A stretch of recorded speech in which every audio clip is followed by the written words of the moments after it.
Voilà, إذا d'abord غادي ندوزو voilà, on a déjà fait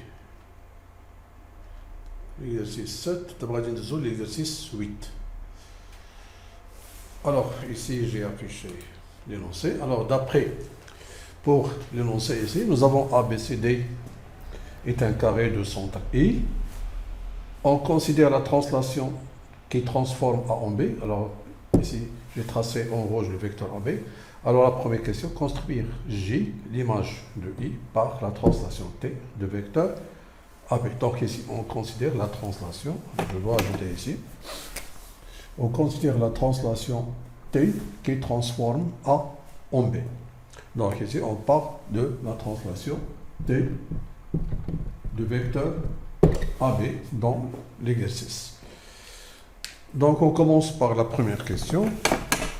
Alors, j'ai dit dans notre exercice, alors pour construire l'image, ici, pour construire J qui est l'image de I par cette translation, alors il faut expliquer ici les étapes de la construction. Donc, ici, je dois noter J est l'image, comme d'habitude, est l'image de I par la translation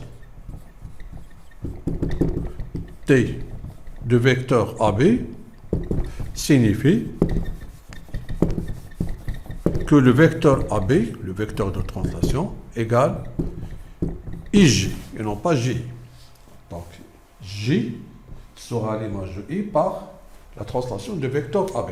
Ça veut dire quoi? Signifie encore que ABGI est un parallélogramme.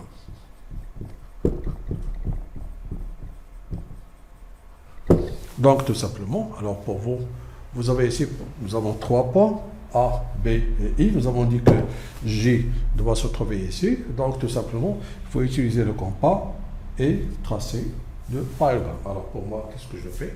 Je vais tracer un vecteur, un représentant de ce vecteur d'origine A. Et ce point sera alors le point J. Alors, je vais mettre en évidence d'une autre couleur ici le parallélogramme que nous avons trouvé ici. Voilà, c'est AB. Il faut toujours نتأكدوا بأن ABGI est un parallélogramme. Donc ABGI est un parallélogramme. Ça, c'est pour la première question. Voilà, j'efface ceci maintenant pour passer à la deuxième question. Remarquez que pour la deuxième question, il y a 2 questions, A et B. Donc, nous avons ici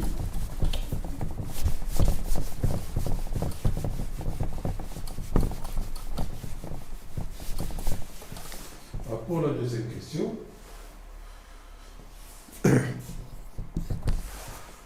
on demande de déterminer l'image de l'angle AID par cette translation.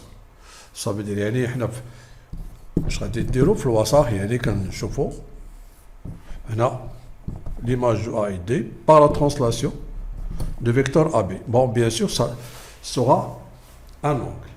L'image d'un angle, c'est un angle de même mesure. Et la translation concerne les mesures des angles que nous avons vus dans le cours.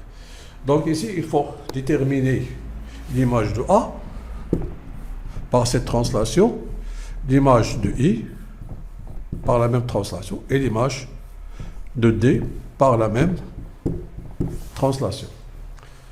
Alors pour l'image de A, nous avons la translation qui transforme A en B. Donc nous avons que l'image de A, c'est B. Donc ici c'est B. Pourquoi? Parce que nous avons T, la translation qui transforme A en B. D'après les données, nous avons l'image de I et J. L'image de I et J. Alors, il nous reste tout simplement de déterminer l'image de D. Alors, comment on va trouver l'image de D? Tout simplement, nous avons ABCD, d'après les données, est un carré. Alors, ABCD, bien sûr, est un parallélogramme. Est un parallélogramme.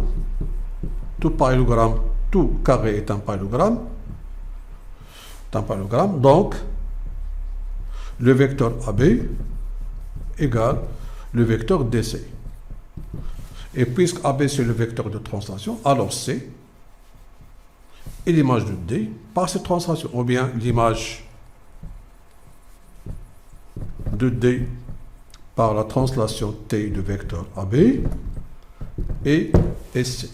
Voilà ce qu'il faut noter. Ça, tout simplement, qui connaît Chiref, Provassa. Chez les dessinants, qui connaît Provassa. Ce qu'il faut noter ici, c'est 2. Donc,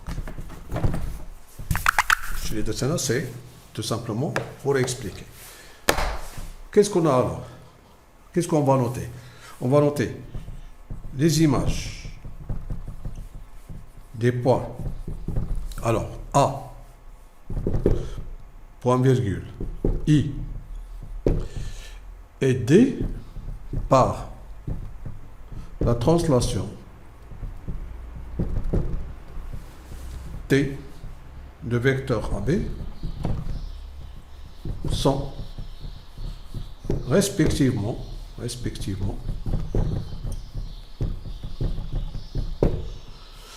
alors l'image de A, nous avons dit c'est B, l'image de I c'est J et l'image de D c'est C. Alors, qu'est-ce qu'on déduit? L'image, nous avons dit de l'angle AID par la translation T de vecteur AB. Alors nous avons dit l'angle AID pour image, donc c'est BJC. L'angle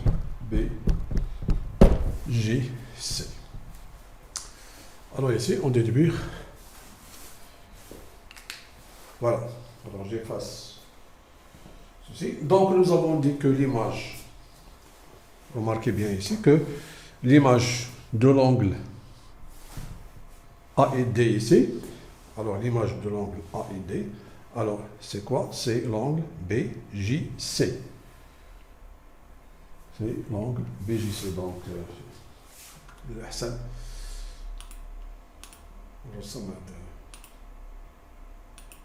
non.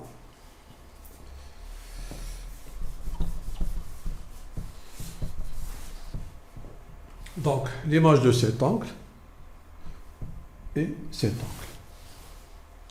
Passons maintenant à la deuxième question. Alors, je garde ici la conclusion. On va utiliser cette conclusion ici. Donc, pour B, donc ici, nous avons 2 et B. Alors, nous avons dit que l'image de l'angle AID par la translation T de vecteur AB, c'est quoi? C'est l'angle BJC. Et la translation conserve la mesure des angles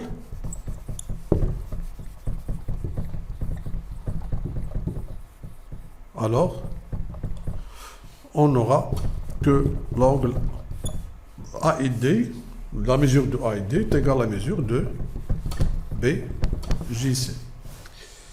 Maintenant, si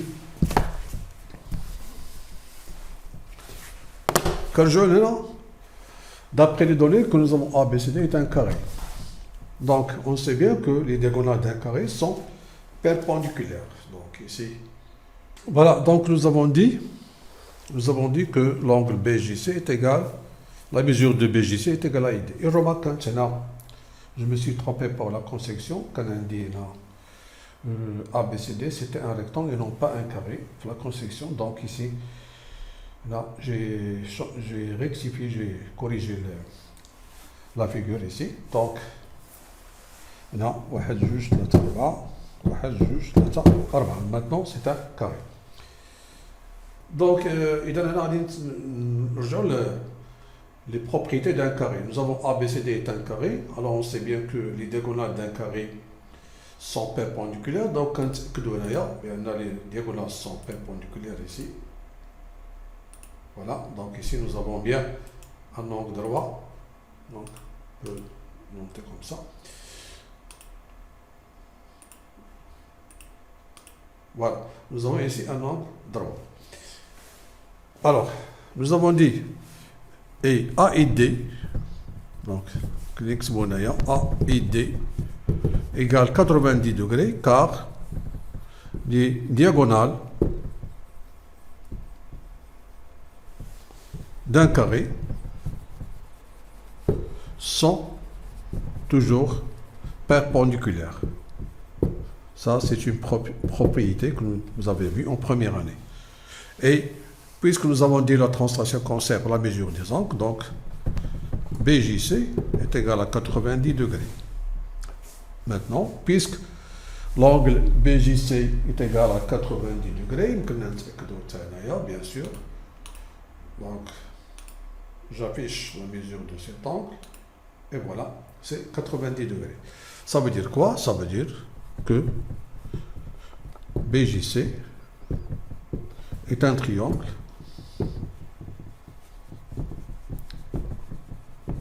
rectangle en J. Maintenant, j'efface notre conclusion, la conclusion de notre question. Et voilà pour cette question. Maintenant, il y a une troisième question. Ici, j'ai oublié de numéroter. Ici, la question, c'est la question 3. Ça, 1, 2 et 3. Alors, j'efface ceci.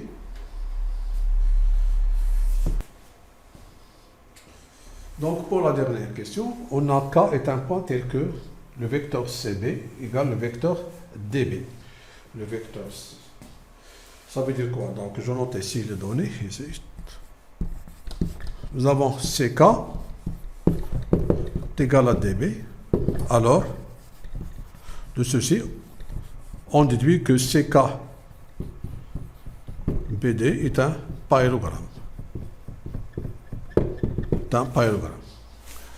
Donc, il suffit tout simplement, voilà, nous avons ici le point C, ici le point D et le point B. Alors, il suffit tout simplement de tracer un parallélogramme ici pour trouver le point. Alors, pour moi, qu'est-ce que je vais faire? Alors, j'ai ici le vecteur DB, ici. Je peux changer de couleur, comme ça, ou bien... c'est mieux. Alors je vais prendre un représentant de ce vecteur d'origine C et je vais nommer ce point CK, tout simplement. Voilà. Bien sûr, nous avons dit que ce quadrilatère maintenant est un parallélogramme. Donc, je peux le mettre comme ça. Voilà. Alors, ici, on demande de montrer que K, ici, c'est l'image de B par la translation T de vecteur AB. Alors, pour cela, qu'est-ce qu'il faut montrer? Que le vecteur AB égale BK. C'est ce qu'il faut montrer. Alors, qu'est-ce qu'on a? On a déjà dit que AB, le vecteur AB, égale DC. C'est déjà dit parce que ABCD est un parallélogramme. Pourquoi? Parce que ABCD est un carré. Voilà. Et nous avons dit que KBD est un parallélogramme. Donc, le vecteur, c'est le quadrilatère en rouge. Nous avons dit que c'est un parallélogramme. Alors, ça veut dire quoi? Que le vecteur DC égale AB. Égale BK. Le quadrilatère en rouge. Celui-là. C'est égal à BK, car CKBD nous avons dit que c'est un parallélogramme. Donc remarquez ici, vous avez le même vecteur. Alors, le vecteur AB égale BK. Et puisque AB, c'est le vecteur de translation, qu'est-ce qu'on déduit alors? Que K, donc K est l'image de B par la translation T. Bon, il faut écrire la translation T de vecteur AB. Voilà pour cet exercice.